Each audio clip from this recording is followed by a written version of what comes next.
আজকের আমি সেই ছোটোবেলার দিনে ফিরে গেছি। আচ্ছা, তোমাদেরও কি এরকম ছোটোবেলায় হতো? যখন আমরা ছোট ছিলাম তখন সত্যিই মনে হতো যে কবে বড় হব, কবে বড় হব।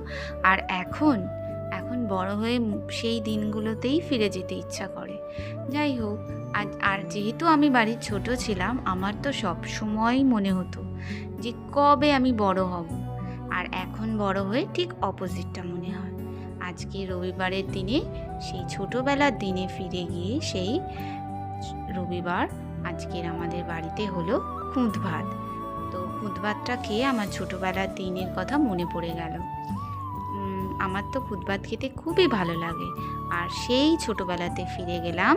আর এই যে খুদ ভাতের খেলাম আজকে, দেখো খুদ ভাত কিন্তু এই যে খুদ চাল যেটা, সেটা কিন্তু ধোবার একটা প্রসেস আছে, সেই প্রসেসেই আমরা খুদ ভাতটা করেছি। আর